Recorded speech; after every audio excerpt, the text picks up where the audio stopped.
Hi you guys, this is Nikki and we are continuing work on Wrigley Field today. And right now I am doing the interior of the stadium, so this area. And I'm really just right now filling in the white spaces that you see. I don't really have, I'm not working like, you know, from front to back within the stadium or anything. So I guess generally I do work from dark to light. So like all those really dark spaces you see in there, I try and do those first. And I am mixing the color of the shadow for this bar right here, the shadow of that column. And it's kind of a blue-green, so that's what I'm mixing right now. But there's actually a lot of colors in everything that you see on the painting right now. And even though it may not seem like there's red in here, there actually is.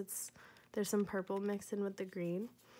And it's important that you include all of the colors that you see. When I look at the shadow of that, I see it as a blue-green, but I also see some red in there. And when you do include all those colors, and you see all of the ones that I've put into this color mixing right now, it really does come through in the painting, and it makes it really vibrant. And that is something that is really great about watercolor, is that all of those colors, because the paint is so thin, it really kind of comes through to your eye when you start looking at the painting, and it makes it really vibrant. So I'm just filling this in.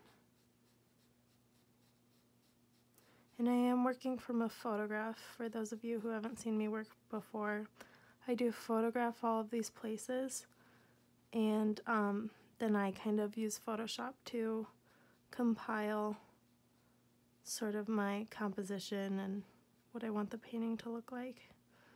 So right in front of me is my computer screen zoomed in on this section of my painting. And I actually really like working from photography because you can take it anywhere, and you know, that's kind of my joy. Some people like to paint from life, and there's a lot of quality in that, but I just really enjoy this process, so that's why I do it.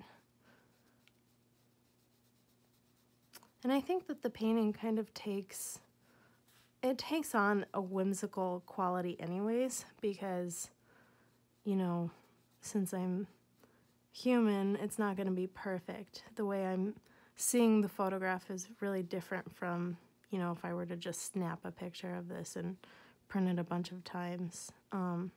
It's sort of my interpretation of that moment of the photograph. And I think there's something really nice about that. And it's almost like, to me, capturing a memory. And as I'm painting it, it's kind of painting this human interpretation, the imperfect interpretation of the memory, and I really like that quality. So I'm getting into a section here where there's actually the pole of this column runs into this really light colored fence. So I try to paint all of my light areas first and then go back, like within this section I painted all of these light areas first, and then I go back and fill in the dark areas, because you can't really layer, like once you put in the dark areas, you can't get them white again. You can get them a neutral tone again by kind of like peeling back the paint or just like brushing the paint away, but you have to be careful with that because the paper will peel. So generally, like, I'll draw in this whole area, and the darks that I know are gonna be, you know, dark, I'll paint those, but then I'll also go back and paint the really lights and make sure that those are really well marked before I start, because there's no getting that pure white back once you do that. So this fence, I'll go in and paint the fence, and you have to be really, really careful because, like I just said, there's no getting those lights back. So I'm kind of making a shadow on this little fence. I'm painting the underside a dark green because that's the color of the fence, but the top side has the light on it. So I'm leaving that white, and then I'll kind of blend it. So I clean my brush free of color, and then I'll go back in and kind of blend that green I just put in into the white, and that will make my little light gradient.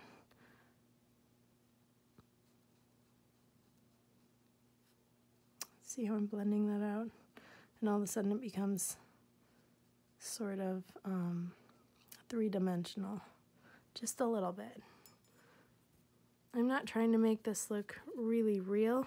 I'm just trying to capture the essence of all of these little details and items in the painting so that when you look at it, you kind of know what's there, and it's all just about that feeling. Remembering almost in a fuzzy way of what it's like to be at this game or looking at the stadium or whatever the scene may be. So that's pretty well blended. And it does go into a shadow over here next to the column. So I'm just going to put some dark in there, and then I'm going to blend that out as well into the rail. And that will make a nice shadow. I'm using a purple tone too. I'm putting a little purple in there because that shadow's purple. There we go. Now it's popping. Take a little out, put a little in. And then the rail does cast a shadow on these two poles. So I just kind of pop some darks under there. And then I'm going to go back in with some of the color. Oh, crap, guys. I guess that's the end of the video.